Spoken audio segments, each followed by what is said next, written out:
Welcome to The Sinner and the Saint. I'm Alyssa Bell. And I'm Allison Kane. And what are we talking about today? Anything good? Deep thoughts. Whoa. What do you mean deep thoughts? I don't know if I've had enough caffeine for deep thoughts. That was a Saturday Night Live skit. Deep Thoughts by Jack Handy. I can't stay up late to watch I mean, I haven't watched it since college. Okay. I'm sure it's been off the air forever. I don't even know if Saturday Night Live is still on, people. That's why yawned to pass my bedtime. I was going to say. So I ran across this quote. It's actually by Thomas Merton in his book, No Man is an Island. I haven't read the book. You haven't read the book, but how did you come across a quote? But somewhere this quote was in something that I read, and it just blew me away.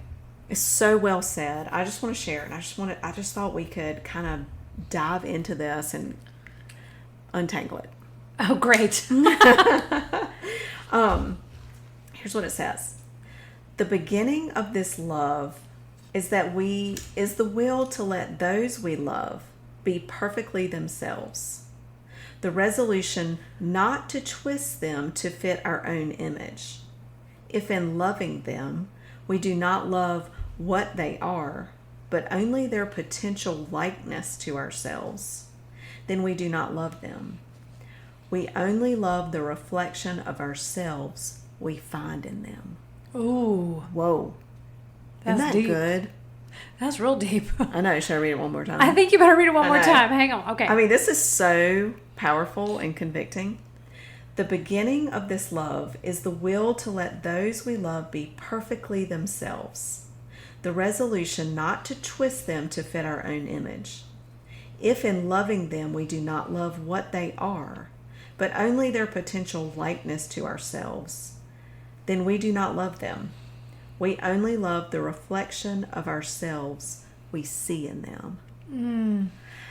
So first thing that comes to my mind is, if you joined us last week, we do this with God. It goes back to bargaining with God. Like, do we really love God, or do we love what we think God can do for us? Oh. Oof, just a question. We're not going there. Just that's sort of a rhetorical question. But that really hit home, because I think if we tackle this in 4 areas: God, friends, husbands, kids. Mm-hmm. This is a really powerful quote and whatever thought to consider. Truth. So what do we love about God? Do we truly love him for the relationship and who he is and what he has given us? Or is it this selfish desire that we see? Again, rhetorical question, way above my pay grade. That's between you and God. Just something to ponder.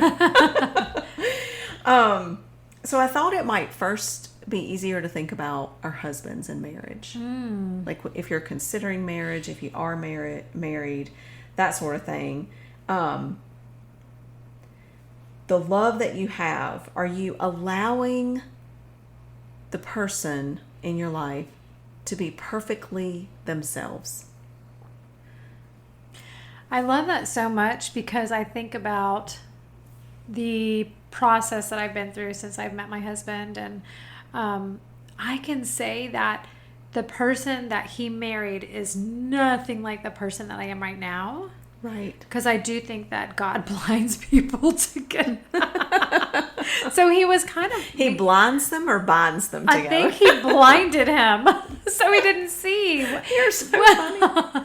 But because my husband was so safe for me, for the first time in my life, I was able to become a very different person than I was before. He didn't have different expectations for me. And it was all my own personal journey and processing and developing through my relationship with God and with different friends that I became who I am today. But my husband wasn't ever sitting back and saying, "Don't you think you should?" He wasn't trying to twist you into fitting a certain image that he thought that you should, a person you should be. He was loving you for yourself. Right. Which is Perfectly imperfect. perfectly very imperfect. Yes. And I remember him one time we were going to go out and he goes, well, what do you want me to wear? And I said, where would you want to wear? And he didn't know what to do with that because I think he thought I should tell him what to wear. And I'm like, nope. Clothes. Just put something Don't on go the top and naked. the bottom. Mm-hmm.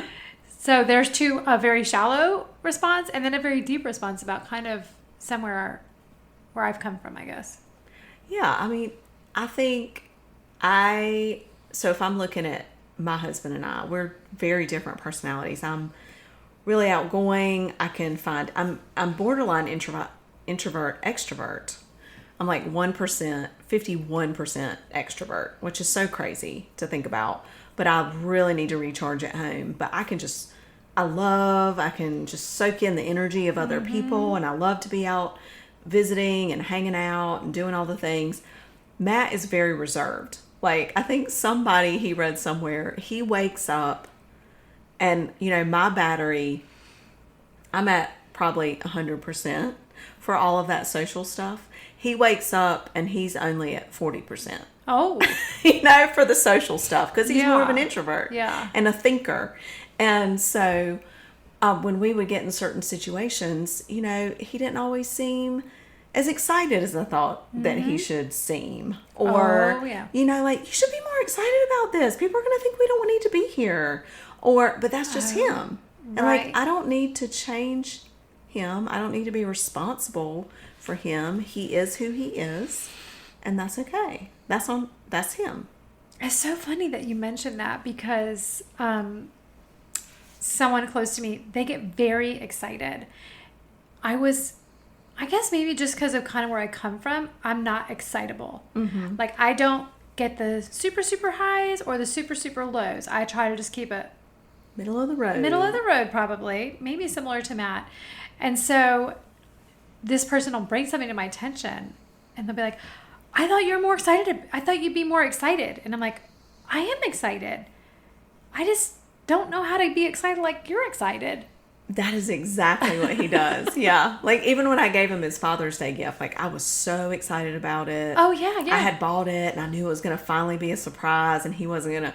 And he, he opened it and he was excited and he was grateful. But, like, I'm just so different in how I express excitement and joy. And he's very reserved. Like, well, it's going to be interesting to see how this, how all this works. And I'm like, wait, what? Like, you've been talking about this and telling stories about this particular thing for like weeks. I thought you'd be like, sweet, I'm gonna put this thing on and figure out how this works. But no. We need a cartwheel, dude. Yeah, like, where's your cartwheel? But I'm the total opposite, where I get excited when I'm like, oh, it's a big paper clip. Uh-huh. If I have a big paper clip on a piece of paper, that makes me excited. I've said that before, but like little paper clips, not so exciting. You see those all the time, but like a big paper clip, yes, please. Y'all mail her some paper clips, please, big ones.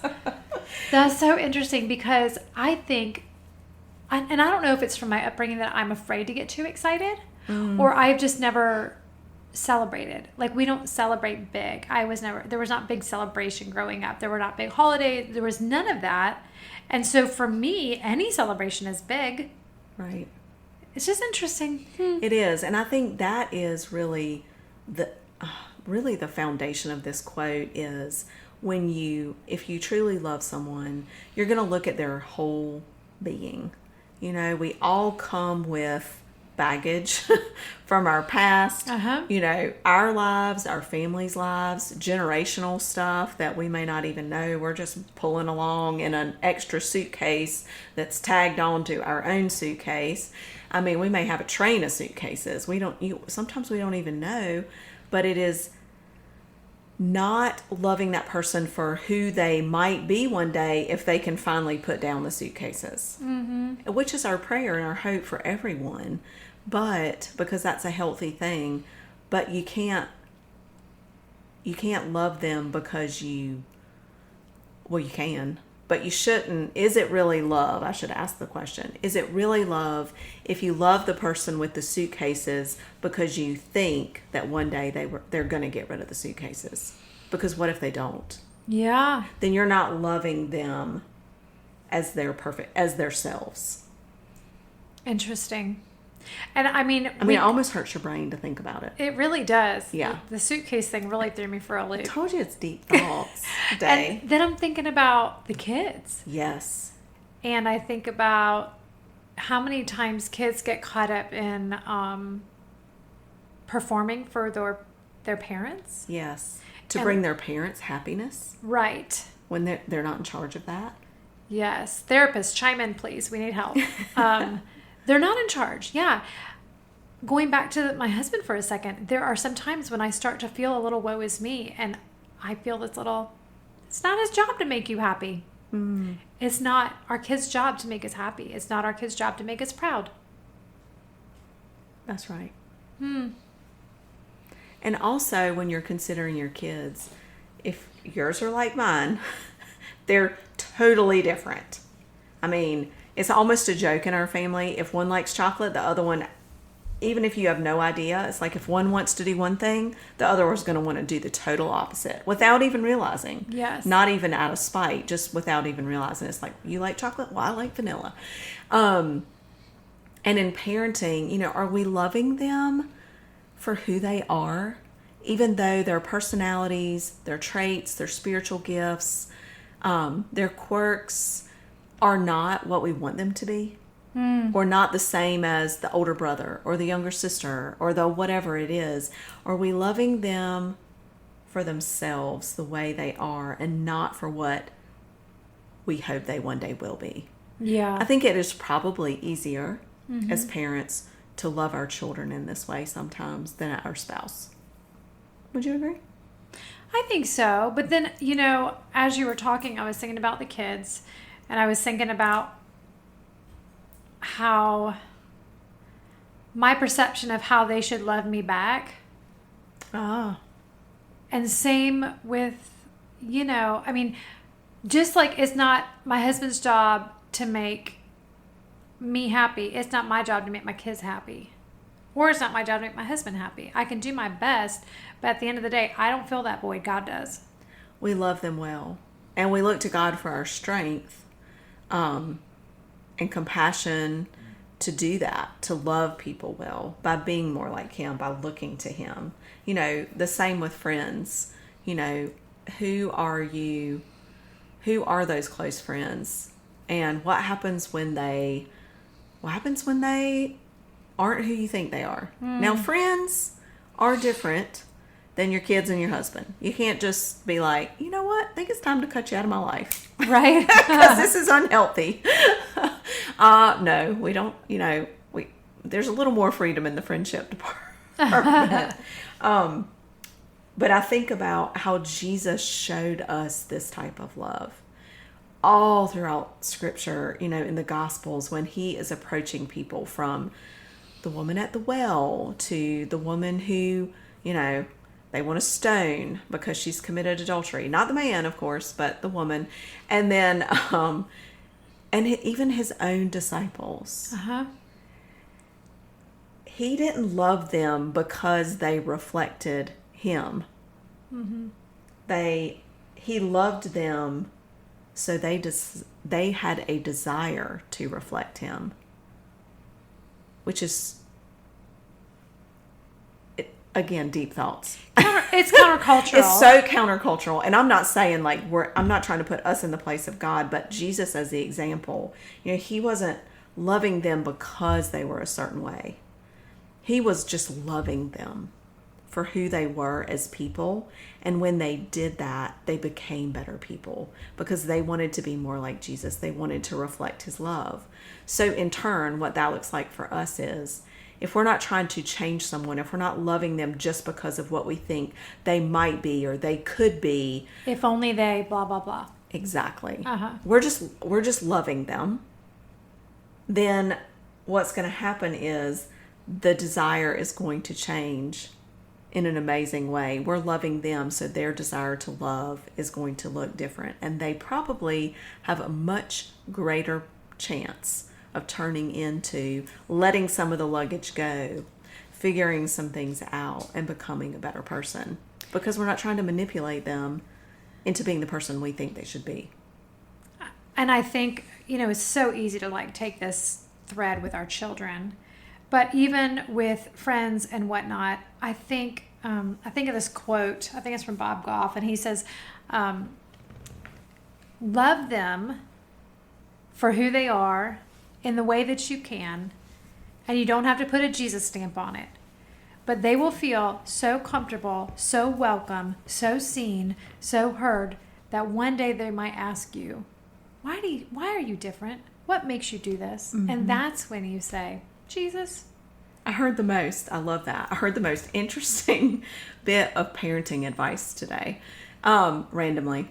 But a friend of mine, she had a situation with one of her children where they had been dishonest, which, we just want our kids to be honest. I always would tell mine, I am more angry about your dishonesty than I am about what you actually did. Right. So let's talk about that.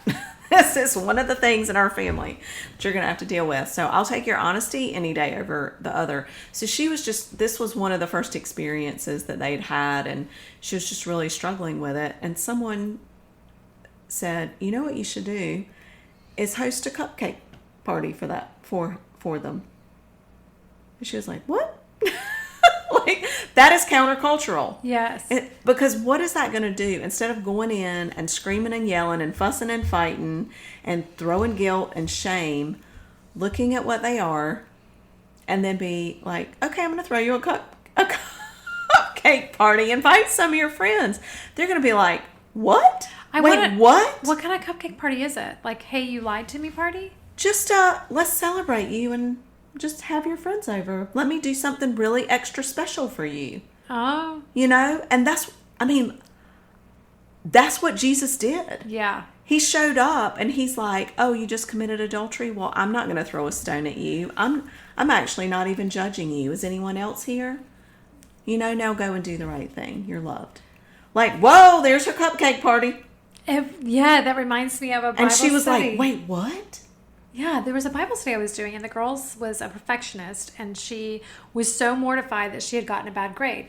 And so she put her report card on the counter and went upstairs to cry and just waited for the repercussions, right? Aww. And so it took a while, but the mom eventually called her down, and when she came down, the mom had a cake.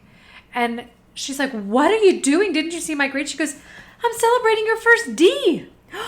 Oh. And I was like, oh, yeah. I think that when we have to tell people... That's beautiful. Yeah, I just think about when we have to tell people, for instance, my son and my husband and I were having a little tiff the other night because apparently I was going to have to talk about it, so we had to live it. But yeah. My son said, I said, why are you so angry right now? Tell me what's going on. And he said, I just don't appreciate that you keep telling me that I have to get a shower. You're nagging. And I said, I appreciate that you're telling me that I'm nagging, but in my opinion, I only have to tell you once and then you do it. And my husband said, well, if you're going to be nasty to your mom, I'm going to take that iPad away and you're going to... And I said, no, I really wanted to be able to be honest. I asked him to tell me what was going on so I could understand, And so then my husband came down with the harsh hammer. Right. Well, he was protecting you, mom's honor, his wife's honor in front of the teenage. It was my 10-year-old. But yeah, so my son is just like, he probably feels like he can be more honest with me and have an open dialogue with me versus my husband, because my husband immediately goes to, right, I'm in charge, you better listen to me and do what I say, and, yeah. Mm-hmm. Well, I just feel like this has, talking this through, this really challenging quote, I feel like I was a little more confused in the beginning, even of this conversation, than I am right now, and that God has really clarified it into how we show love. And we're not saying, great, go get a D every day of your life, right, or lie to me every day of your life. But what we are doing is not throwing in shame and anger and guilt. We are showing love, which Jesus did show us all through Scripture. And if we could try to harness a little bit of that, then our love is going to look more like His. And our people that we're showering it upon, who are the benefactors of our actions, our more positive, loving actions it's going to change their hearts to look more like him, to reflect that love and to do the right thing way more than any lashing out of anger would. Yes. And it reminds me of a recent post that I put on my blog, and it just talks about a really hard time in my life when one of my kids was struggling with depression, anxiety, and it just wasn't easy for me because I had to see what the world was going to do. And I said, I was with them. Like, if she would just XYZ, do this, do that, then everything would be better. But the truth is, she just needed me to be present. She needed to express herself. She needed to have room to figure it out. I needed to give her space without expectation. Mm. And the constant desire to solve and fix. And I'm a fixer. You can't. Yeah, you don't want to see people hurting. And so that's right. My reactions were coming from a place of love, but instead they felt like they were coming from a place of condemnation because she felt like she wasn't measuring up to what I needed her to be. Wow. That reminds me of a conversation, especially when I was going through just really, going through that whole grief cycle after my dad passed away, in a conversation that Matt and I were having. I was just sharing with him all my thoughts, keeping him in the loop of what's going on in this crazy brain of mine. And he was like, I don't know what to say. Like, I don't know how to help you. And he wants to, like, he wanted to fix it. He wanted to make it better. And I said, you can't. Mm-hmm. And it was almost like this look of like, oh, thank goodness. I was like, you can't fix me. There's absolutely nothing you can do. This is something I have to go through, work through between me and God. There is nothing you can do except for be present and listen and love me, which you're doing. And there's such a freedom in that. But I think it is our natural tendency. Yeah. To want to fix, and also to get angry and lash out and punish and want people to do exactly what we think they should do instead of just loving them. Well, I do love, though, that you just said sometimes just verbalizing that to him was like, okay, I don't have to fix it. And it was probably a realization for both of you. Mm-hmm. Yeah. Yeah.